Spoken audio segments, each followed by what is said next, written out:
Hi there, it's Jen, and thanks for joining me on the ScrapbookPal YouTube channel today. Today we're going to be making this really fun trifold card using some Honeybee Stamps products, and the stamp set is called Daisy Layering Bouquet. It's really beautiful, and I really love that it has this big bouquet and then a single and then a smaller bouquet. It fits perfectly for the card that I'm going to be creating. And this stamp set also has a matching die set. And then for my background, I'm going to be using this 3D Diamond Stars embossing folder by Altenew.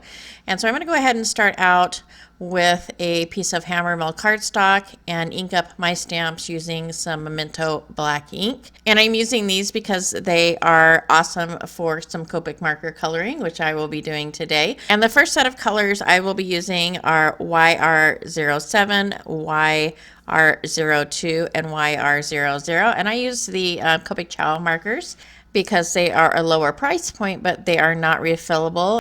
And you know that ScrapbookPal has an awesome selection and super fast shipping, and so that is where I get mine from. The second set of colors are RV13, RV23, and RV21, and I am just showing enough of the coloring to just give you an idea of the colors that I'm going to be using, because this is not a coloring video. I just try and do what looks good, so I don't really have any tips and tricks as far as coloring goes. But the next set I'm going to use for the greenery is YG03, YG11, and YG23. And there are probably three different types of leaves, but I'm going to use two different color sets. And this next one is G21, G82, and G94. And so I'll go ahead and color up kind of those eucalyptus looking leaves.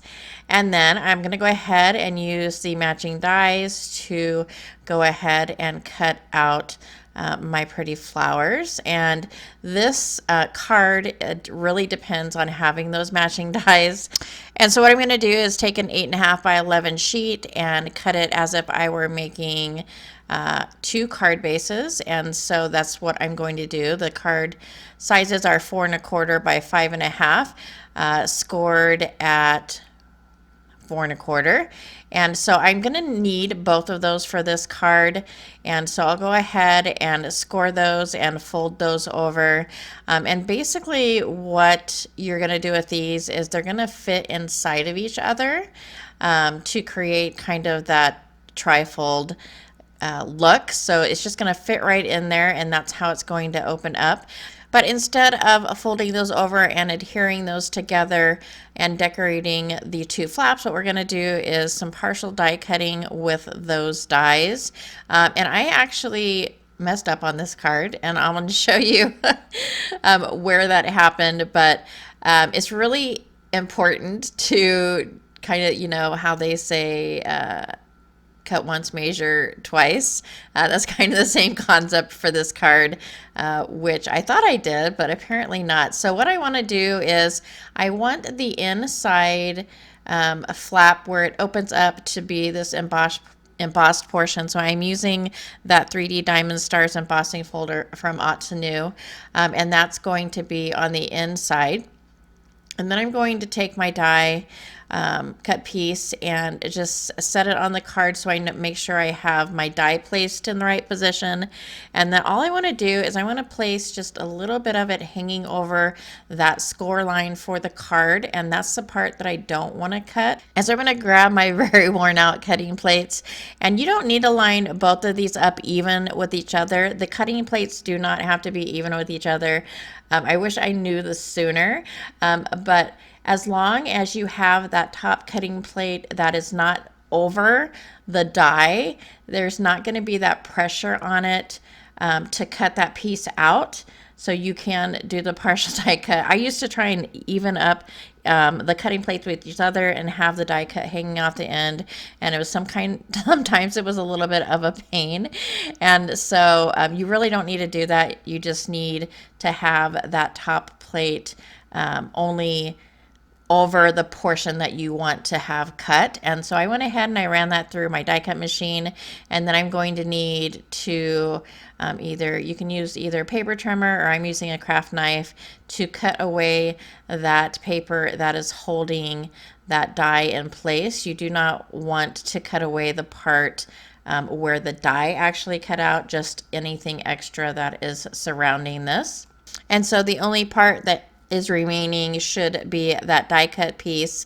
And what's going to happen is you're going to adhere the floral piece over just the plain die cut. And then we're going to repeat that same process with the other card base, cutting that smaller bouquet of flowers out. So we're cutting using the smaller die cut, and basically following the same process as far as cutting that piece out and then trimming off the excess.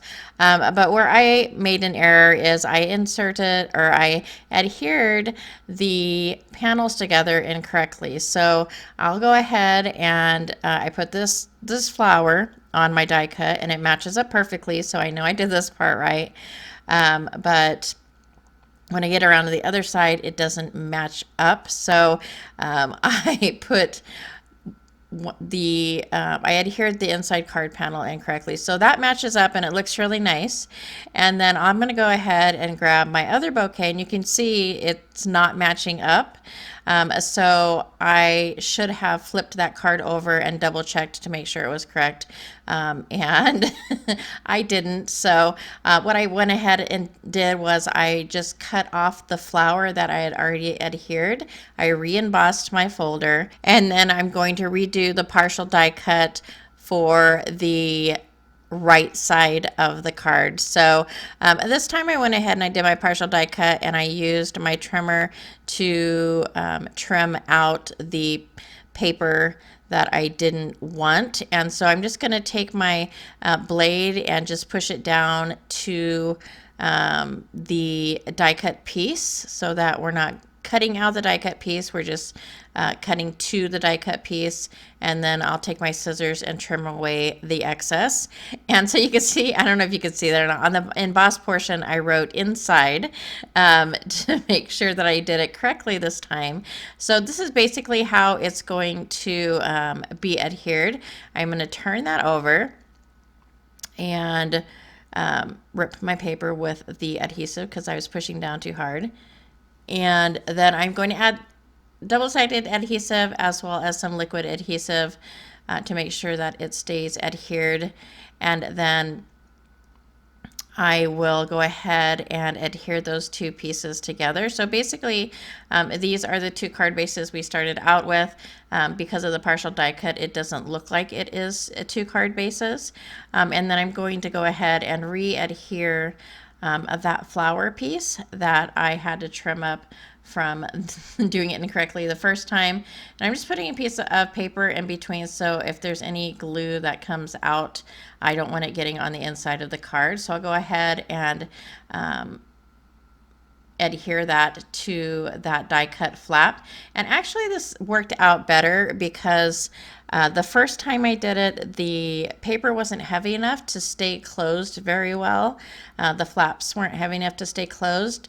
But since these are all basically 3 pieces of paper all together with the card base and then the 2 layers of the die cut adhered together, and that gives it a little bit more weight, and so it stays closed a little bit better than it did previously. And I put a sentiment inside the card on some green cardstock, and that sentiment is from the Daisy Layering Bouquet stamp set. And then I also wanted to put a sentiment on the outside, and that one is from a Honeybee Stamps stamp and die set called Inside Kindness, which is just a sentiments stamp set. It's really beautiful. It's got a lot of great sentiments in it. And then I'm going to put these glitter drops from Pinkfresh Studios. And what I've been doing with my sequins and drops and things like that I have to glue down, I just been putting them in my hand and just kind of sprinkling them around the card. Something I struggle with is putting those drops on in good pattern, and so this has been super helpful just to kind of throw them down, and then I just pick and choose which ones look best, and then the rest of them go back in the package. But that is my card for today. I hope you enjoyed. This was really fun to create, even with the mistakes. I really love this fold. It's just great, and especially for the stamp set, I just really love it. So I hope you enjoyed this video. If you did like it or find it informative, I would love a thumbs up. Thanks so much for taking some time out of your day to spend with me, and I hope to see you next time.